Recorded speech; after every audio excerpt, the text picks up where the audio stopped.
Welcome viewers to the show Insight at ZTV. Today the topic जो हम आज discuss करने जा रहे हैं वो है Brexit. और Brexit हम सब की लाइफ से जुड़ा हुआ है. There is a lot of uncertainty. हमारे स्कूल, हमारे हॉस्पिटल्स, हमारे बिजनेसेस, हमारे इन्वेस्टमेंट्स, प्रॉपर्टी, फाइनेंस, हर चीज़ ब्रेग्जिट से जुड़ी हुई है और उसके इर्द गिर्द जो अनसर्टेनिटी सी थोड़ी सी छाई हुई है उससे हम सब पे असर पड़ रहा है. आज ब्रेक्सिट डिस्कस करने के लिए हमारे साथ एक बहुत अच्छा पैनल मौजूद है. We have people from the politics, we have people from the real estate sector, we have people from the business and finance and people who have helped shape Brexit. So मैं अपने panel से आपको introduce करता चलूँ. I have got Hina Malik. Hina Malik is a campaigner, candidate for Lib Dem previously and also the Pakistani's first aeronautical engineer. Welcome to the show, Hina. Thank you. और हिना के साथ Pawan Chaudhary. Pawan Chaudhary is a major property and real estate developer and property portfolio manager. मेरे साथ रवि बनोत इस वक्त हैं. Ravi is linked into export and export business and Ravi manages his own Verda business. And then we have got Alex, last but not the least.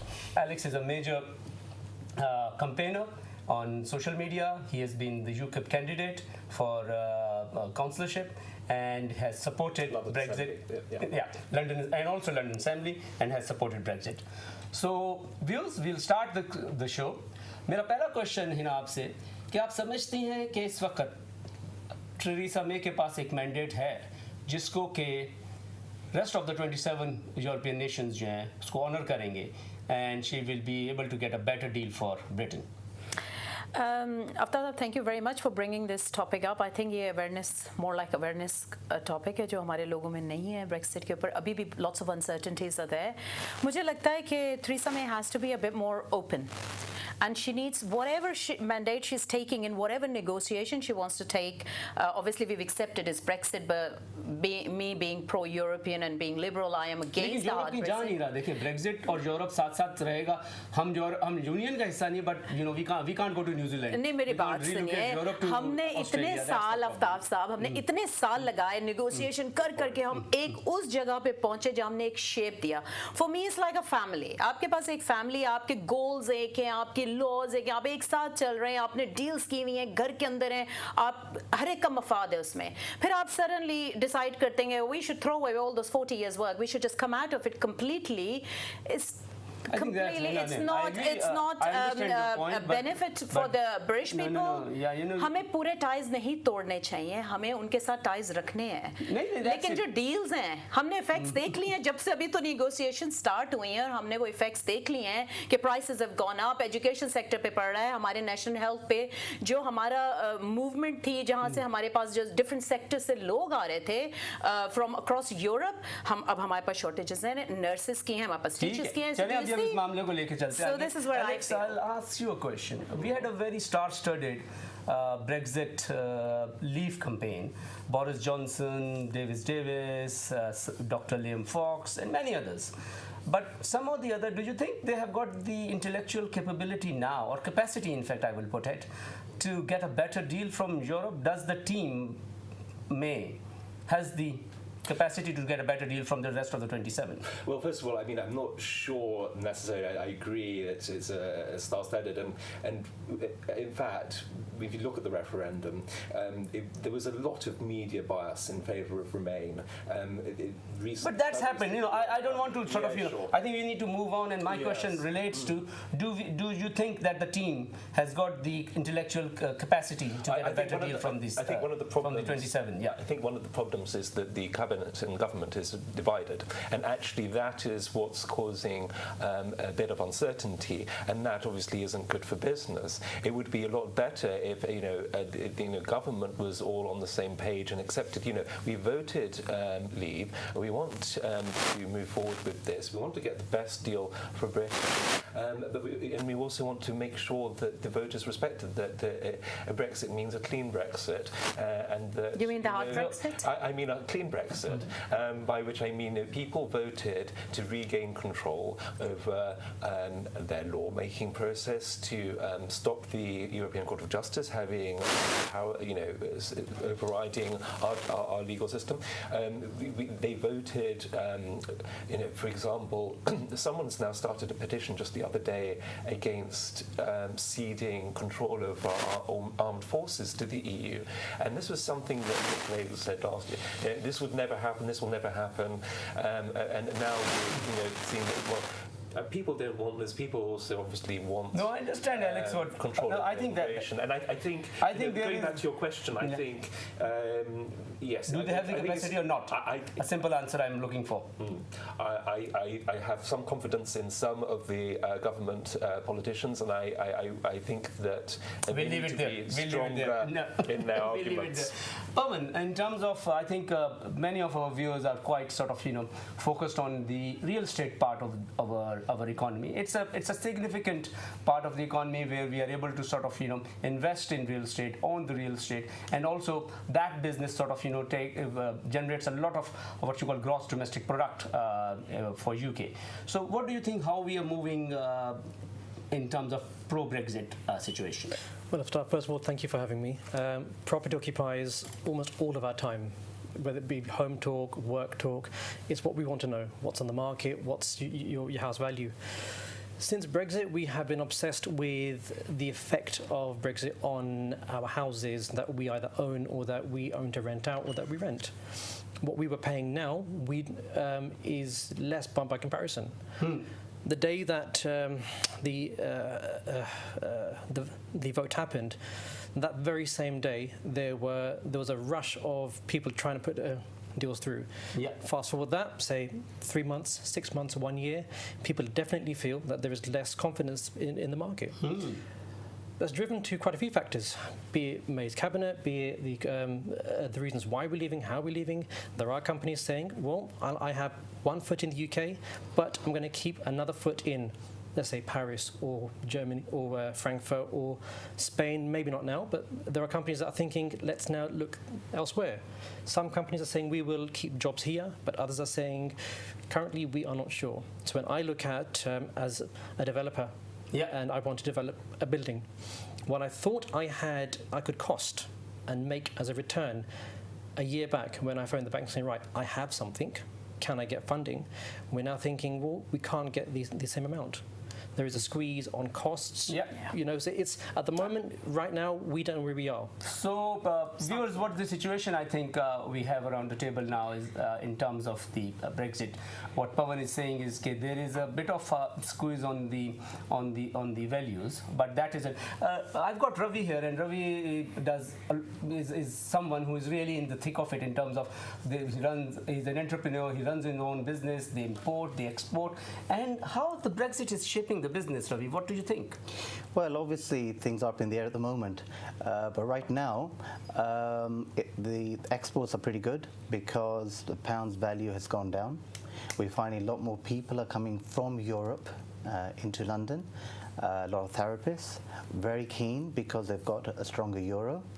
The overall feeling at this minute in time is that there are a lot of positives, and as you may be aware, that the other hat I wear is we're trying to get onto the NHS, natural therapies, natural products, alternative medicine. Absolutely, whether it's yoga, meditation, Ayurvedic, homeopathy to a great extent.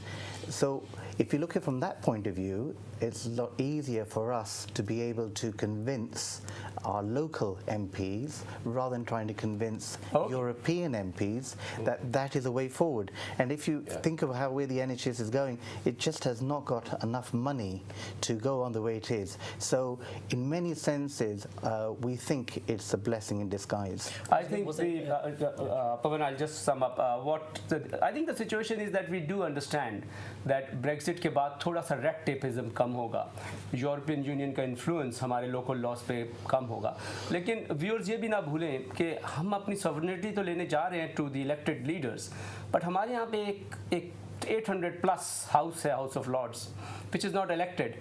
and which does operate in the same manner, that they look at all our laws and they are the ones who can change or shape the laws. Callers, we have got the lines open. If you've got any question related to Brexit, property, finance, how things are moving, how the NHS is shaping up, please feel free to call us, and we'll be happy to take your calls because we've got a star-studded panel today and we are able to deal with all your queries. Okay, Vinod, go ahead. What's your question?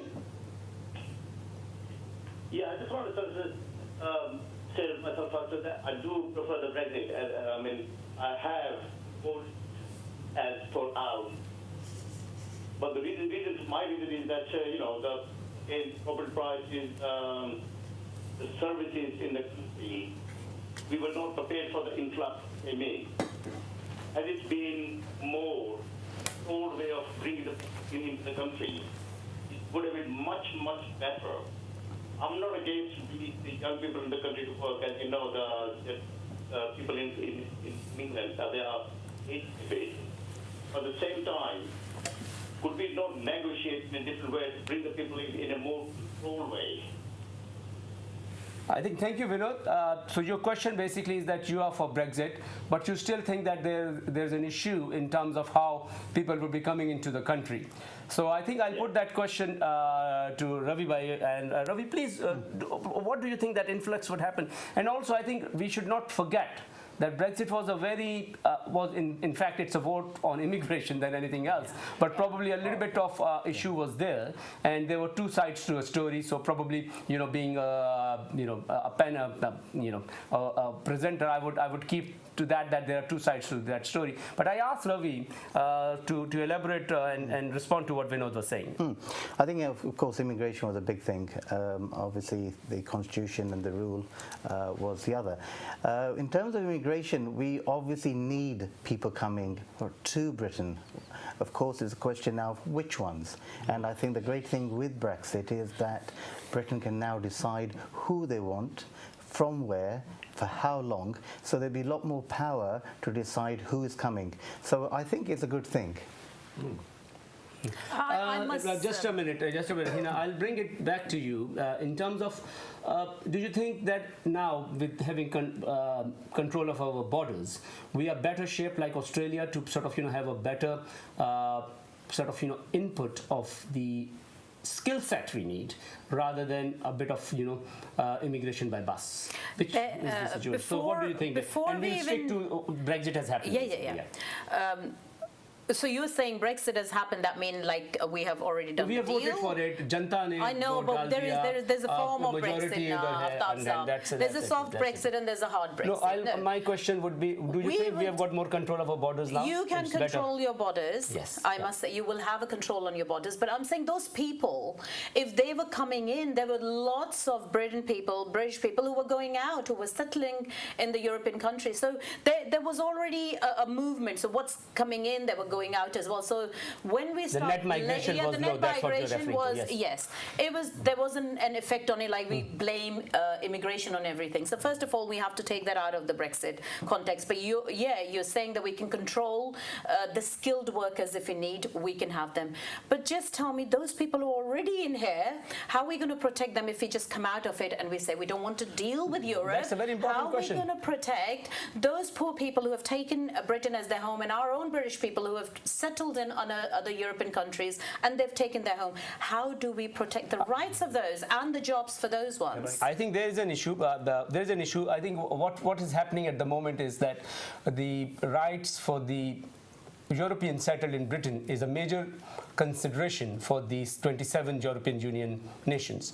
And generally viewers को मैं बताता चलूँ कि इसकी वजह से जो Brexit की नेगोशिएशन है वो आगे मूव नहीं कर पा रही, और हमारी गवर्नमेंट को ये सोचना पड़ेगा कि वो जब तक ओपनली उन राइट्स को प्रोवाइड नहीं करेंगे उन यूरोपियन यूनियन के नेशनल्स को, वो राइट्स इस वक्त अगर आप मुझसे पूछें तो यूरोपियन यूनियन के जो लोग यहाँ पे मौजूद हैं उनको वो राइट्स कम हैं, और यूरोपियन यूनियन में जो ब्रिटिश मौजूद हैं उनके लिए वो राइट्स ज़्यादा हैं. तो सम ऑफ द अदर हमें वो बैलेंस इक्विलिब्रियम को पहुंचना पड़ेगा और ये पहला स्टेज है। इस वक्त एक और डिस्कशन हो रही है, वो डिस्कशन ये है कि whether there would be a 2-year transition deal, जो कि हमारे बिजनेसेस ने across the City of London लोगों ने उस चीज़ को बहुत इनकरेज किया कि we should have a 2-year transition deal. But my viewers the situation is कि वो डील है या नहीं है इसका कोई कुछ नहीं कह सकता, बिकॉज वो जो 27 अदर कंट्रीज हैं, Germany, France is leading the way, they don't want to sort of give that unless and until हम rights of the European citizen ना इस्टेब्लिश करें और डाइवोर्स बिल जिसकी बात इस वक्त चल रही है वो ना सेटल करें। तो ये it is a major issue. I will bring this question to Alex now, asking him that what do you think the stumbling blocks are to get a better deal considering the rights of the European nationals. That is my point only. Alex, please. Sure. And first of all, before I say anything else, I mean, I think it's great that the Spanish Prime Minister, the President, has said, you know, British people in Spain have the right to remain there, and clarified that. But I think what people are not necessarily aware of, that actually there are international law provisions that precede the EU that give EU migrants who've settled in the UK. And when we talk about freedom of movement, I think it's a bit misleading. It's actually freedom of settlement, in effect, what we're talking about, because, you know, we have freedom of movement. The UK actually has a visa-free travel with, I think, 146 countries outside of the EU. So I don't think this is going to be an issue. What we're talking about is people coming to the UK. And there is, of course, a huge net migration, and that has had an impact on our services, on our housing. I think, Alex, in terms of, I'll correct here, that net migration has not been huge. What has been the situation? No, I'm sorry. I think if you include the students in the net migration, then that colludes the whole sort of, you know, situation. Because students, like the recent report was 99% students are going back after education. So probably the net, let's not go to the net. I think I take your point that net migration is 300,000 a year, which is about the same as the population of my London borough. But I think a country like Britain, which has a broad shoulders, and these people are the people who are contributing to the economy. They are taxpayers. You know, they're serving in NHS. They're running our schools. So I think that I take your point, but I think we need to sort of keep. I'll just say we just want to sort of have the for my viewers. I think what we want to do is we want to debate. We want to give an insight to the viewers. Yeah. So I think the net migration is a very loaded figure, and we need to sort of unpeel it a little bit. Basically, I think it's very important to talk about, and I think it is important to talk about the impact of the. I mean, net migration is about 10 times the rate that it was 10 years ago, and that is having an impact. And the economy has increased simultaneously also in the same context. But not necessarily as a direct result of migration. Of course, migrants, and many of them do contribute, and I think we do need to. My view is that we should move towards more of an Australian-style system, a points-based system, where we encourage people who, wherever they come from, and let's not discriminate and give people within the EU special favours over those outside of the EU. I think it should be a level playing field for everyone around the world as well. I think that's a very important point to make. Let's value the contributions that many migrants make, but obviously let's also not get carried away. For example, look at the NHS. Actually, 90% of NHS employees are British nationals. EU migrants only make up 5% of the NHS stuff. So it is an issue, but it's not. It's a resolvable issue. No, I understand your point. Just going back to the point on sorry, because I do actually have looked at the law here. There's a treaty called the Vienna Convention, the Law of the Treaties in 1969. There's Article 70 of that says that rights acquired by people under the EU treaty, under the treaties generally, international treaties, will continue after the treaties. So there's an grandfathering element is there. No? Exactly. That people who are resident in the UK will continue to be so. But I think it's worth the government perhaps clarifying this. Yes. I think that's good. Viewers will go for a break, and we'll be back with you very soon.